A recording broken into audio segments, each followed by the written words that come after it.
Good morning, ladies and gentlemen. My name is Themba Lethu. This is my second recording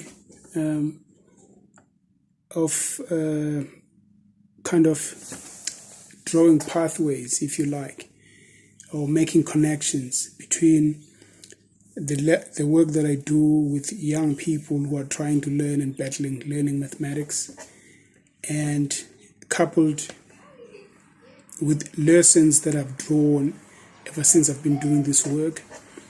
Lessons I've drawn between maths learning and the research that allows mathematics teaching to be at least pushed into this sphere of empirical research in maths education, neuroscience, and psychology, because that's quite an innovative and a new approach that takes account of the person who's learning mathematics.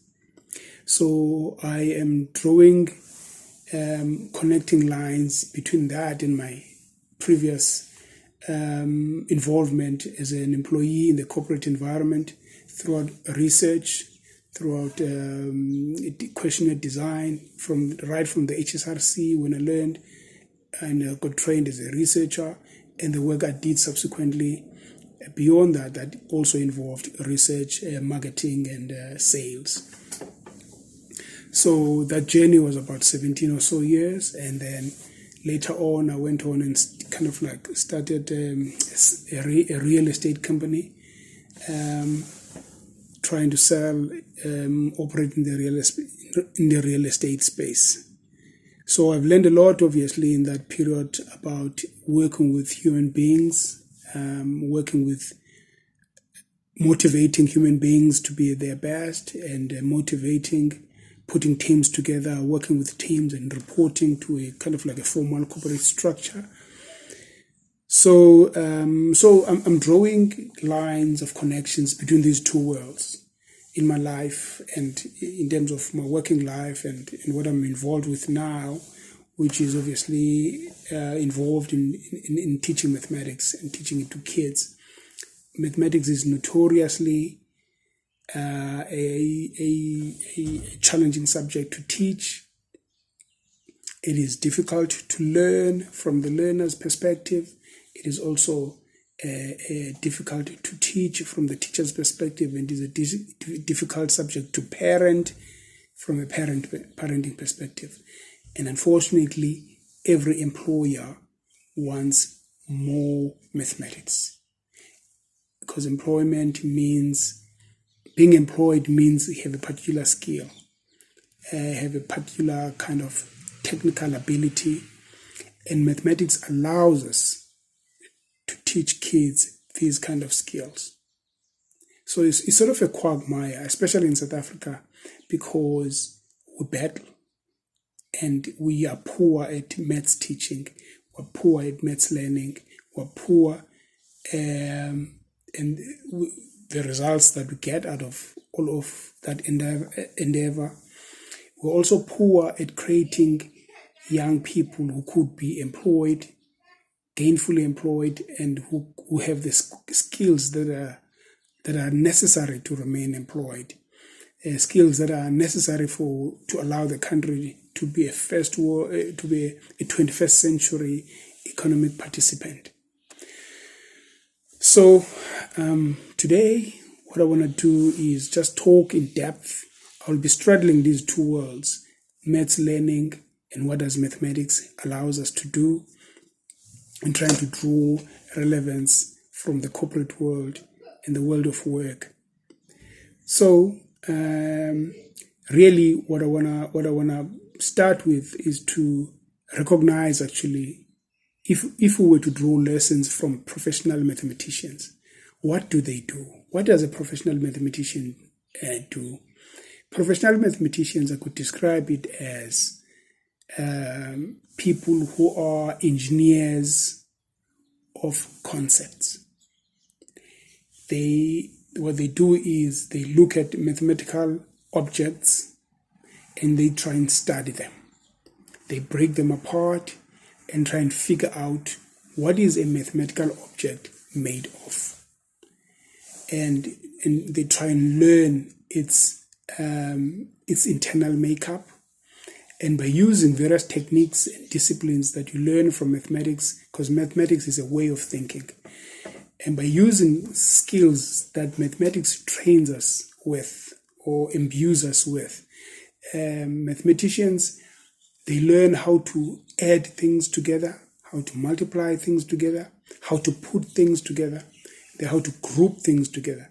They learn how to put things that belong together. They learn how to put things that don't belong together separately from each other. And in so doing, by peering into the actual details of what a mathematical object is, they learn so much about that object. They gain insight. And then when they've broken apart this mathematical object, and they can put it back together again into the initial whole that it was, this total sum that it was before. And then obviously algebra features a lot in this. For example, you can take various areas of mathematics, and you understand that mathematics, they can group, when they group things together, they learn certain features about the group, but then they also can learn certain features about an individual member of that group, and they can map between the individual member and the actual group itself and see that this member, because of these features that it has or that it possesses, it belongs to this group. And then I would also, alongside that, I'd like to talk about the idea of information. Information, what does information allows us to do? So information is something that allows us to learn about an object or to make sense of an object by learning about how that object interferes with others. So, for example, if you take language, the idea of language, not many people would think that language and mathematics work together or can work together, or algebra can be applied in the idea, if we were to think about language. It turns out that this actually does happen because language has got grammatical structure. Of course, languages are different from each other, but that particular language, whatever that language is, has got its own grammatical structure, how the people who speak that language use it, and how the people who speak that language use words together to form sense, to make sense, or to form sentences, to reason, to logic. For example, you can take a particular word. For example, in the English language, you can say choose the word red. Turns out the jacket I'm wearing has got the color red, but then the word red, and then when you think about that word red, certain words do pop out next to that word or alongside that word, and then you can actually make sense of what type of words pop alongside the word red. And then you can actually even do statistics and probability. What's the probability of a certain group of words would pop alongside red? For example, the word red and fire truck. So you've got an image of what that thing means, and you've got a function. What kind of function does, or what task is performed by a red fire truck? So you can put the word red, and then alongside it, fire truck, for example, can pop up. But it's highly unlikely that you can say red and then idea. It's highly unlikely, or the probability is very low that somebody can say, I had a red idea this morning, or I had a red day today. But a red fire truck is pretty reasonable. In the English language, if you use the word red, fire truck, there's a high probability that fire truck can come alongside the word red, but idea or red idea is highly unlikely, or the probability is very low that will happen. Because what do people do with language? People make sense with language.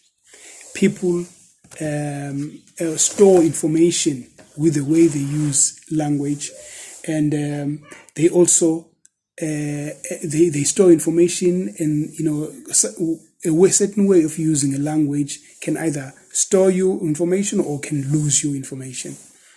So how does this apply to learning? And by the way, let me just say loosely, in the language, in the construct of language, we can say actually algebraically from the idea of mathematics, just to draw algebra.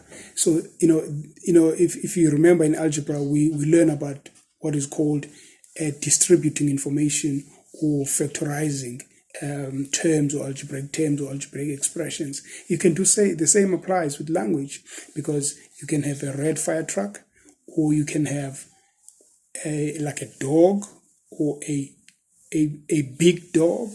So dog is a word with the length of 1. Big dog has a length of maybe 2, if you like. So that's how you concatenate, or you add words together to mean something, or to add words together to store information, or to add words together or put words together to make meaning and make sense. So in my attempt to try and normalize mathematics, if I can say that, I'll borrow that word, I'll use it loosely, try and normalize mathematics and try and say it's important for us to actually recognize that mathematics is all around us.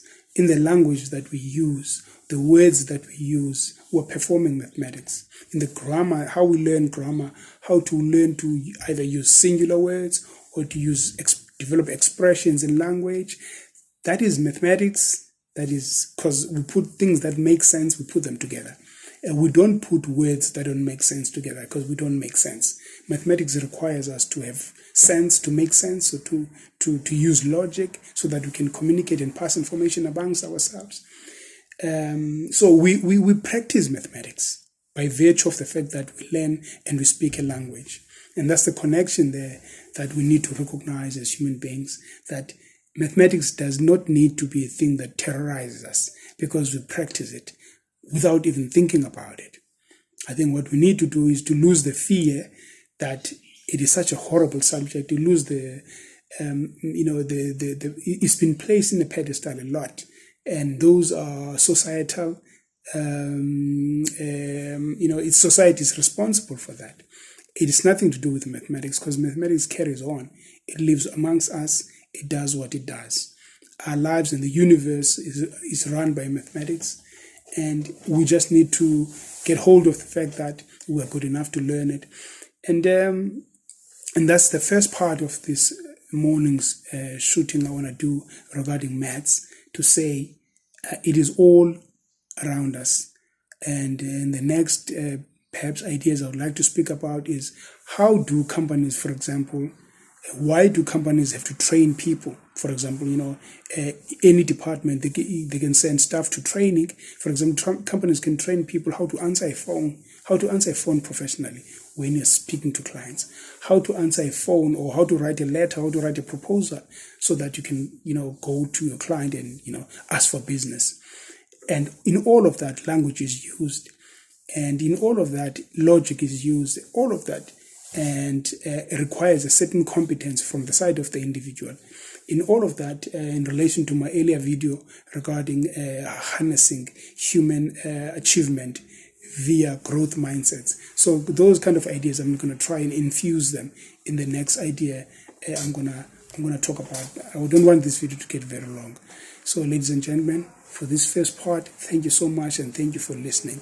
Have a good day. Cheers.